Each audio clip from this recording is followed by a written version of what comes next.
প্রিয় দর্শক আসসালামু আলাইকুম। আমার কুকিং চ্যানেলে স্বাগতম সবাইকে।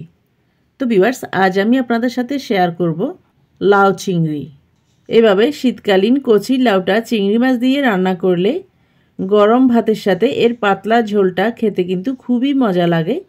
তো ভিউয়ার্স, আপনাদের সবার কাছে অনুরোধ থাকবে এভাবে চিংড়ি মাছ দিয়ে কচি লাউটা রান্না করে দেখবেন, খেতে কিন্তু খুবই মজা লাগবে।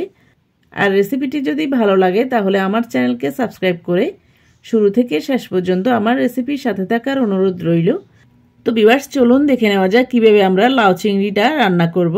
লাউ চিংড়ি রান্না করার জন্য আমি প্রথমে নিয়ে নিয়েছি একটা কচি লাউ। লাউটাকে আমি প্রথমে অফ ক্যামেরাতে কেটে নিয়েছি। এরপর নিয়ে নিয়েছি 3টা বড় সাইজের চিংড়ি মাছ, নিয়ে নিয়েছি 2টা মাঝারি সাইজের পেঁয়াজ কুচি, এরপর নিয়ে নিয়েছি 7-8টার মতো রসুনের কোয়া কুচি করে, নিয়ে নিয়েছি 7-8টার মতো কাঁচামরিচ। এরপর লাউ চিংড়ি রান্না করার জন্য চুলা একটা পাতিল বসিয়ে দিয়ে দিয়েছি 2 থেকে 3 টেবিল স্পুন পরিমাণ সরিষার তেল। এরপর তেলটা ভালো মতো গরম হয়ে গেলে দিয়ে দেব 2টা মাঝারি সাইজের পেঁয়াজ কুচি, এরপর দিয়ে দেব 7-8টার মতো রসুনের কোয়া কুচি করে।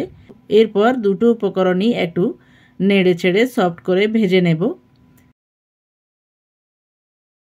এরপর দিয়ে দেব হাফ টিস্পুন পরিমাণ হলুদ গুঁড়া,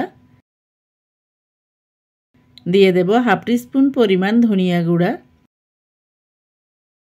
এরপর দিয়ে দেব হাফ টিস্পুন পরিমাণ জিরার গুঁড়া, এরপর দিয়ে দেব স্বাদ মতো লবণ, এরপর দিয়ে দেব 4টা কাঁচামরিচ। কাঁচামরিচটাকে আমি মাঝখান দিয়ে ফালি করে দিয়েছি। এরপর আমি সবগুলো উপকরণ ভালো করে নেড়ে চেড়ে একটু ভেজে নেব, যাতে গুঁড়া মশলার কাঁচা গন্ধটা চলে যায়। তো ভিউয়ার্স, দেখতে পাচ্ছেন কিছুক্ষণ আমি মশলাগুলোকে নেড়ে চেড়ে ভেজে নিয়েছি, গুঁড়া মশলার কাঁচা গন্ধটাও চলে গিয়েছে। এ পর্যায়ে আমি দিয়ে দেব 3টা বড় সাইজের চিংড়ি মাছ। চিংড়ি মাছটা দিয়ে আমি কিছুক্ষণ নেড়ে চেড়ে চিংড়ি মাছের কালারটা চেঞ্জ হয়ে আসলে দিয়ে দেব ঝোলের জন্য পানি। এখানে আমি 2 কাপ পরিমাণ গরম পানি দিচ্ছি।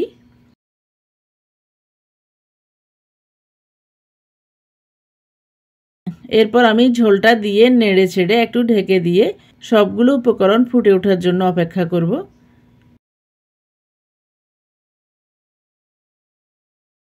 তো ভিউয়ার্স, দেখতে পাচ্ছেন সবগুলো উপকরণ ফুটে উঠেছে। এ পর্যায়ে আমি দিয়ে দেব আগে থেকে কেটে রাখা লাউ।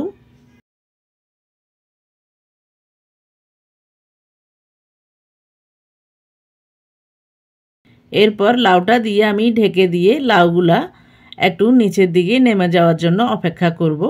তো ভিউয়ার্স, দেখতে পাচ্ছেন কিছুক্ষণ আমি চুলার আঁচটাকে মিডিয়াম ফ্লেমে রেখে জাল করে নিয়েছি, আর লাউটাও নিচের দিকে নেমে গিয়েছে। এ পর্যায়ে আমি নেড়ে ছেড়ে সবগুলো উপকরণ ভালো করে মিক্স করে নিয়ে ঢেকে দিয়ে লাউটা সেদ্ধ হওয়া পর্যন্ত রান্না করে নেব।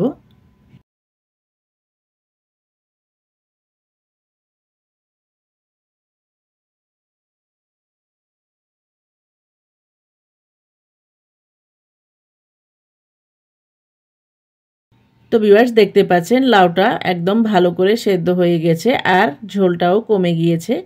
এই পর্যায়ে আমি দিয়ে দেব 4-5টার মতো কাঁচামরিচ। কাঁচামরিচটাকে আমি ফালি করে দিয়েছি। এরপর দিয়ে দেব 1 মুঠো পরিমাণে ধনেপাতা কুচি। এরপর আমি কাঁচামরিচ আর ধনেপাতাটা দিয়ে আলতো হাতে নেড়ে ছেড়ে ঢেকে দিয়ে আরও 4-5 সেকেন্ডের মতো লাউটাকে চুলার উপরে রেখে এরপর লাউটাকে চুলা থেকে নামিয়ে নেব। আর এই ফাঁকে আমি বাগারটা রেডি করে নেব।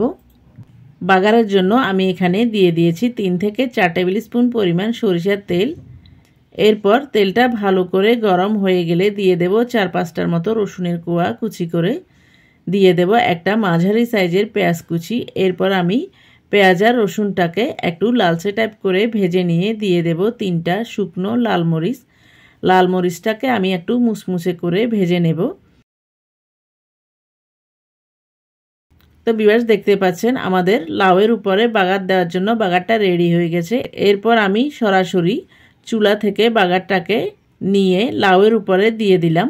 এরপর আমি আলতো হাতে নেড়ে চেড়ে বাগারটাকে লাউয়ের মধ্যে মিক্স করে দিয়ে ঢেকে দিয়ে 5 মিনিট অপেক্ষা করব।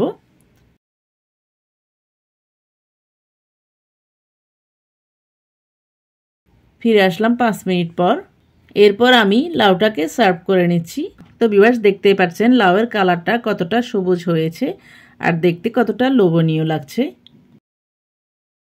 তো ভিউয়ার্স আপনাদের সবার কাছে অনুরোধ থাকবে আমার আজকের এই লাউ চিংড়ি রেসিপিটি যদি ভালো লাগে তাহলে এই শীতে বাসায় একবার হলেও ট্রাই করবেন।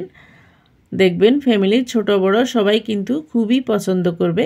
আর রেসিপিটি ট্রাই করলে কেমন হয়েছে কমেন্ট করে জানাবেন। আর কোনো নতুন রেসিপি পেতে চাইলে আমার চ্যানেলে কমেন্ট বক্সে কমেন্ট করে জানাবেন, আমি আপনাদের সাথে অবশ্যই শেয়ার করার চেষ্টা করব। তো ভিউয়ার্স আবারও আমার রেসিপিটি ট্রাই করার অনুরোধ জানিয়ে আমার চ্যানেলকে লাইক কমেন্ট শেয়ার ও সাবস্ক্রাইব করার অনুরোধ জানিয়ে আজকের মতো এখানে বিদায় নিচ্ছি। আবার দেখা হবে নতুন কোনো ভিডিওতে নতুন কোনো রেসিপি নিয়ে। সে পর্যন্ত সবাইকে আসসালামু আলাইকুম, আল্লাহ হাফেজ।